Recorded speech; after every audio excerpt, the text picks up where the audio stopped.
Hello, everyone. You're listening to Family Talk, a radio broadcasting ministry of the James Dobson Family Institute. I'm Dr. James Dobson, and thank you for joining us for this program.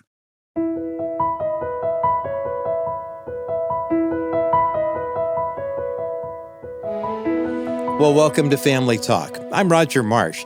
Today we are joined once again by Mark and Jan Yokers, two everyday heroes who are helping couples take their marriages to new heights. You know, like many of us, the Yokers faced their share of challenges through the years, but rather than settling for an ordinary marriage, Mark and Jan actively sought out resources, attended seminars, and discovered principles that transformed their relationship in profound ways. And of course, one of the men who had a huge impact on their marriage was our own Dr. James Dobson.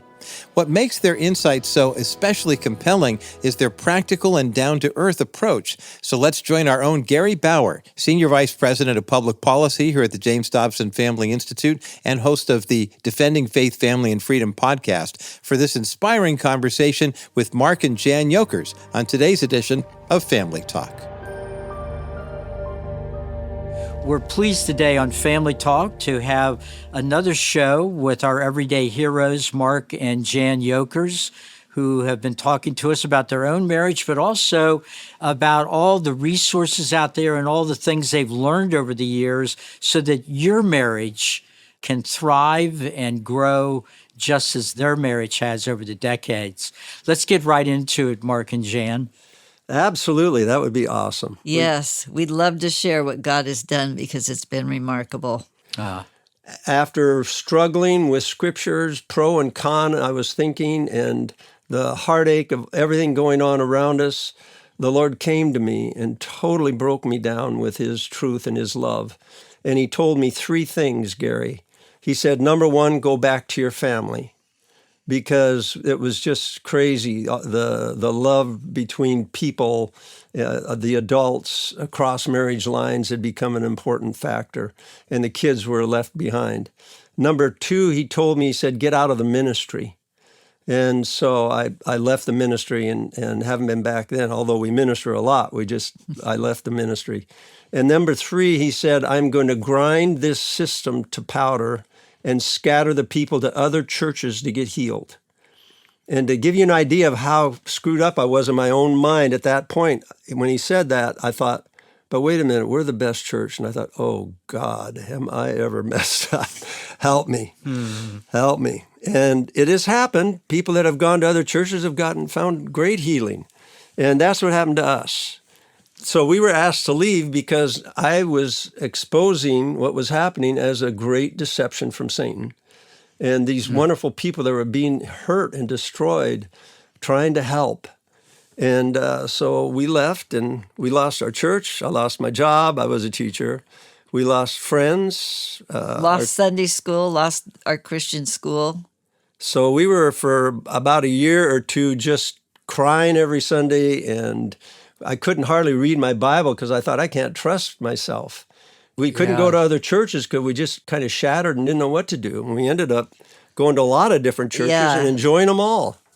Yeah. But I have to tell you that a foundation for us at this time was Dr. Dobson, because he brought us in touch with the body of Christ. And there's a humility in his life and ministry that fed us so deeply. So we are lovers and appreciative followers and supporters of Dr. James Dobson, everything he does. He's such a unique man with such great love and humility. We are so grateful. We have fed from his fountain for these many decades. Mm-hmm. When I was teaching, I was part-time window cleaner. And when we left the church, that was 1988, I wondered, what am I going to do? And so I'd thought about selling insurance. I thought about selling, maybe automobiles. I'd wondered what financial manager or, Yeah, financial management or something, get into something like that. And I looked a little bit into it, and it just wasn't a good fit. And just being before the Lord, it's kind of reminded me of what the Lord said to Moses. He said, Moses said, well, how are they going to know? And that you sent me? And he said, well, what's in your hand? And he said, a staff. And so God used that staff as a sign. Well, he was asking me, what's in your hand? Well, it was a squeegee. So I went full-time window cleaning. I just hit the streets. I went out to buildings downtown. I loved being on ropes. I love heights. I love the challenge of it. It's very physical. God blessed me with so many buildings at that point, and many of them I still do today. We still clean them. So that's back in 1988. All these years later. Yeah. That's amazing. Yeah, when you do a good job and you give them a good price and you're always there and dependable, I mean, why leave, right? So we've got a lot of accounts that we've had for many, many decades. And so I just started that. I never planned on having employees. And it was, our kids were starting to go to college, so paying for college. And I was able to do that. And I just worked by myself. I did a little bit of work for others, but soon I had all the work I could do myself. And then after a while, I started hiring subcontractors to help me out. And during that time, the kids went to college, paid for that. And finally, I felt like, I really need to get an employee. But that wasn't until 2001. And so 2001, 2002, we hired one guy, and he was with me for 14 years, wonderful brother. And he left after 14 years because he wanted to help his wife homeschool their kids. And he wanted to be at home with them, Wonderful brother. That's a pretty good reason. Yeah, we're still close friends today. I mean, when you work together in high-rise window cleaning on the ropes, you get attached to each other. So, yeah, we built, and today I guess we have around a dozen. And I'm not the CEO anymore. My daughter is. So she's the one who keeps it going. I keep trying to retire, Gary. It just doesn't work, So I actually was doing some work yesterday. And I'm not so much on the in front of the windows, but I still get on the ropes and, fix things or whatever. And I love it. It's really fun. I'm in an office building on the 9th floor. And periodically, of course, I look out the window and I see the Washington, D.C. equivalent of you, Mark, Yep. Cleaning the window. And I'm like in great admiration as they're hanging there. You really do have to have an affinity for it, right? I mean, to be willing to do that. But so you built a great business out of it. One of the things that Dr. Dobson has advised everybody that cares about marriage and family, we tend to work on our relationships when we're dating. We want to impress each other, and then ultimately we get married, and people get so busy and they're doing so many things, they stop working on their relationship. And I remember finding out that you all did this unique thing where you decided that every year you would go to some sort of marriage strengthening event because you wanted to make sustaining your marriage as important as one of the most important things in your lives. Talk to us a little bit about that. Well, I remember after things imploded and we left that church, I said what the goal of the enemy was to destroy marriages. And so Mark and I were committed. We weren't going to get a divorce like so many others, but we had struggles. And so I said, let's do something important for our marriage every year. And so we did. We found seminars, and we got such wonderful nuggets. Like Mark mentioned before, that the teaching on marriage and family wasn't... it wasn't healthy. And so we got a lot of good nuggets from all these. We went to 18 different seminars through the years. And so obviously we went more than once a year. And we grew tremendously. We felt like we were mentored by these different people, these different seminars that we went to. Always came away with great good. But there was one area in our marriage that how to resolve conflict. We didn't do that very well. We didn't learn in our families of origin. And so we would go around and around, and we'd have a rupture, but we wouldn't know how to repair it. And we'd have a situation, and we didn't know how to come to a conclusion. Mark is the sweetest guy, and he would make me feel really good when we'd talk, and then nothing would happen. Nothing would get solved. And so we talked over and over again about the same thing, and I thought, we are in such a rut. Yep. And the tendency for me would be kind of run and hide, and the tendency for Jan would be to pursue and get this thing resolved. it usually wouldn't happen unless you got angry, right? And so I grew up without anger. There was no anger in our household. I did not know what to do with anger. And so I just figured it's because she's carnal, right? She's fleshly, right? And so I knew her, and I knew she wasn't, but then she'd fall to this. And so I'd usually give a little sermonette or, give some guidance or whatever, or try to listen, but I didn't know how to listen. And we'll talk about that in a little bit here, but we'd kind of limp along, I'll say. Committed, loving each other, had a lot of good times together, but not able to resolve conflict. And so it kind of get pushed under the rug. And we got a lot of help from John and Henry, their household names, just like Dr. Dobson, household name, John Townsend and Henry Cloud, and several of their books, particularly one that Jan found. Do you want to tell them about that? Oh, right after we left the church, I was in the library with the girls. That was our habit, to go to the library, get some books to read. And I found a book on the shelf, and I looked at the title. It said, When Your World Doesn't Make Sense.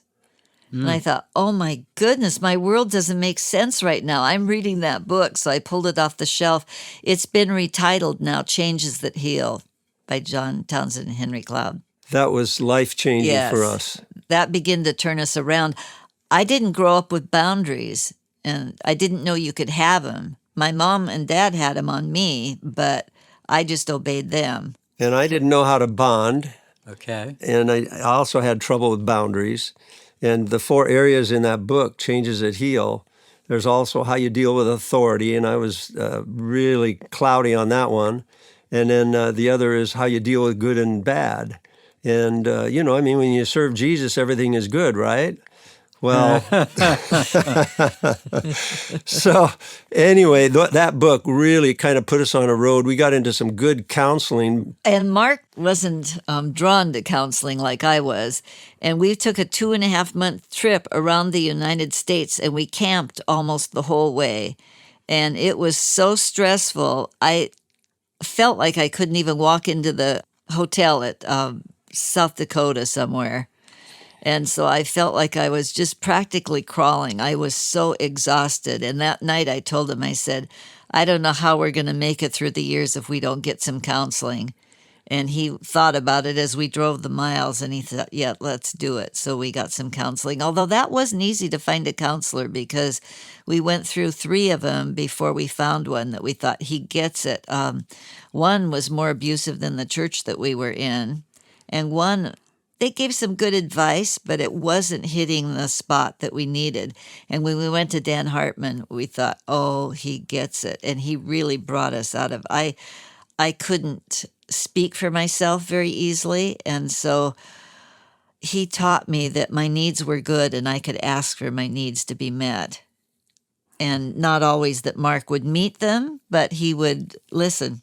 Well, now this is the second time this word listen has come up. And Mark, I know that every woman listening to this conversation is saying to themselves, get back to that listen point, because this is probably one of the biggest complaints I hear from their wives and their daughters, or the women in their lives, that we somehow give the impression that we're not listening, Mark. I don't know why that comes out sometimes, but it does, doesn't it? They've got it all wrong, right? I mean, honestly, the learning how to listen. And because I started to listen, it brought transformation. And we'll get into what has helped us do that. That's How We Love, is a curriculum that was developed by Milan and Kay Yurkovich, and was transformative to us. But to be able to sit down and actually listen to Jan, and it took time to develop, but the initial impact totally transformed us. Yes, my 3 words would be, with my relationship with Mark, before we started to learn how to communicate in a healthy way where Mark would listen and I could talk in a normal tone and not be upset. I felt invisible and unimportant and unheard. And that would be, Mark has said that he felt like he never listened to me. And that was really true.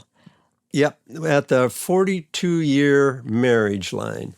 And we'd already done Love After Marriage. We'd done Love and Respect with Eggrich's. Love for a Lifetime. In fact, when Eggrich's were on Dr. Dobson's show, I listened to him 3 times that day. I listened in the morning. I called Mark, said, listen to this. I listened in the afternoon. I listened at night. And then we went on the cruise with them, with Dr. Dobson's yes. cruise. Yeah, our only 2 cruises were with Dr. Dobson.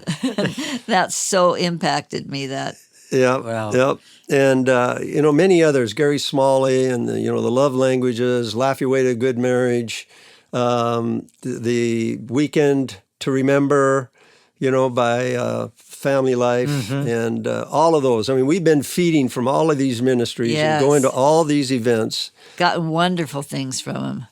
And over the years, guys, Dr. Dobson has not only, of course, done his own work on family and strengthening families, but he regularly highlights many of these family ministries and counseling ministries, which is one of the reasons that there are so many couples in America that can point back to Dr. Dobson and his work as being, one of the things that kept their marriage together. Guys, this story is a wonderful story, and I think it's so timely today. We have a marriage crisis in America.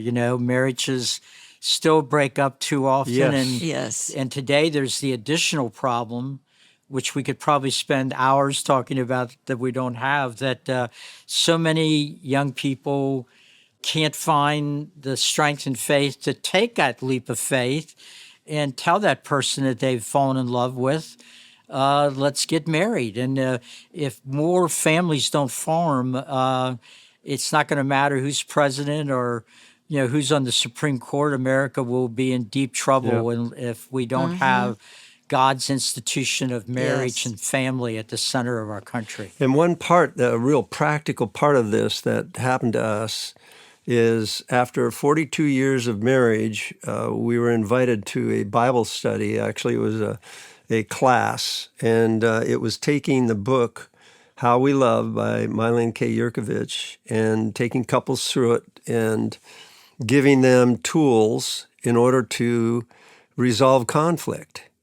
A big part of it that has been so revolutionary for us is that they have studied and know, and it's in psychology literature about attachment theory, that what you grew up with is what you tend to use in responding to conflict. So whatever you grew up with. And so the pain of your childhood, you try to find relief. And so whatever you do to find relief, you tend to do that when there's pain in conflict in your marriage. Why? In order to learn how to love. In order to learn how to give understanding and patience and love to somebody who's so different from you and looks at things differently than you.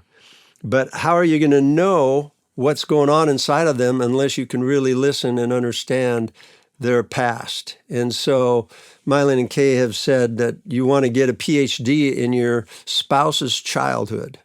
And that's to find out what they grew up in and what types of responses that they have to conflict, to pain. Because that's what will happen in your marriage. They say that your marriage problems didn't start in your marriage. And this is so true. So that first class, actually, we went through that, and I found a memory of when I was a child that was really painful, and it caused me to kind of withdraw and kind of be a little bit hopeless, right? And so that's the reason why I would withdraw and feel a little hopeless with Jan. And we asked the Lord to come into that memory, and He came in and He healed me in such a way. All of a sudden, a passive, kind of a pleaser mentality that I had was getting healed to where I could have boundaries and I could move forward in bonding. And then that is one major issue, learning about your past and how you respond in conflict. And you too, right, Jan? Yes. Totally changed our lives. So we started communicating after that. And instead of trying to fix Jan, because obviously she didn't see it right? Because I see it right? Instead of trying to fix her, I began to listen to her. And the tools in How We Love are awesome because you have questions to ask that take you right back into what's really fueling the heat in the conflict. What is really going on inside? So instead of me trying to fix her, I started to listen to understand her. And it was absolutely amazing. In fact, I remember one time early on, remember that one time? Mm-hmm. And I said, "Oh, well, tell me more." Remember how you felt? Oh, yeah. He said that in the middle of a conflict. I almost fell over. I could not believe he was asking me that question. I wanted to understand what was going on inside of her. It felt so good. Yep. And then the pain that she was experiencing went right back to her childhood. And because I was listening to her, it was bringing healing to her from that pain. I say a spouse really is kind of like a good massage therapist, a really good one. And I've had a couple of really good ones, and I'll get knots, in my muscles, and they hurt and the tension. And if it's a good one for me, what do? They find the knot and they go for it. And it's painful, right? But it relieves the tension and it brings me relief. And a good marriage is like that. We got these knots, we got these problems. And your spouse, God has made them kind of like the canary in the mine.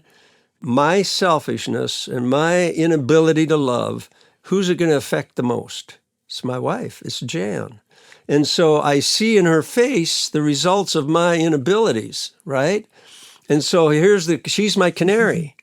And so I can find out when I'm being selfish and all of that by the look in her face or what's going on inside of her life. So to understand what's going on inside has been life-changing for her and for me. Jan had mentioned how I would listen to Dr. Dobson, and I'll say that I don't know how many times, but it was often, I'd be listening to Dr. Dobson while I was washing windows. And so here I am in front of this window and tears are streaming down my face because it's really impacting me, trying to act like I'm not crying, but I'm crying. And that happens so many times, window cleaning. But he was my constant companion, along with hundreds of tapes that I listened to from different ministries, many of them that he himself had endorsed and encouraged, and different pastors, different ministries. It was just awesome. And, of course, many of the Dr. Dobson's tapes also. Window washing for me was an avenue of learning in the midst of it all, and it was such a blessing I'll never forget. Well, the two of you, with your story of challenges, overcoming these difficulties and the various bumps in the road that you had to endure, anybody that hears this, particularly any young man and woman out there that's wondering whether they have what it takes to get married and, what if it doesn't work? You really have a message that if you build your marriage on God's principles and on Jesus Christ, if you listen to each other, if you remember that we're all made in the image of God, He loves us all, and He calls us to love each other faithfully in a marriage, you can't do much better than that. So this has been a wonderful conversation. We could go on, I think, for weeks, but I just want to commend you both. Thank you for being with us on Family Talk. And all of you listening to the show, please be back with us again.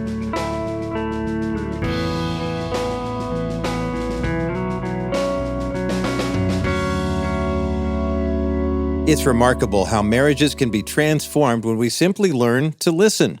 You've been listening to Dr. James Dobson's Family Talk, and an eye-opening conversation featuring Mark and Jan Yokers talking about taking marriages to new heights. Now, if you missed any portion of today's broadcast, or if you'd like to share it with a friend, go to drjamesdobson.org/Family Talk. That's drjamesdobson.org/Family Talk. And keep in mind, while you're online with us, be sure you also browse through our Dobson Digital Library and the other resources that we have dedicated to marriage. I can think of two resources right off the top of my head: Dr. Dobson's classic books, Love Must Be Tough, and What Wives Wish Their Husbands Knew About Women. If you are looking for assistance on how to make your marriage stronger and healthier, check out those resources at drjamesdobson.org. In a world that's determined to redefine marriage and undermine traditional family values, the Dr. James Dobson Family Institute is committed to standing firm on biblical truth. We believe that God's design for marriage isn't outdated, it's actually timeless. And when couples embrace His plan, they discover the joy and fulfillment He intended from the beginning. Your prayers and faithful financial support of the Dr. James Dobson Family Institute help us to continue Dr. Dobson's legacy. And that's why we encourage you to send a gift today of any amount to help us continue bringing hope and practical wisdom to families who desperately need to hear God's truth. You can make a secure donation by visiting drjamesdobson.org. You can also give a gift over the phone. That number is 877-732-6825. I'm Roger Marsh, and from all of us here at the Dr. James Dobson Family Institute, we are so grateful you joined us here today. Be sure to tune in again next time right here for another edition of Dr. James Dobson's Family Talk.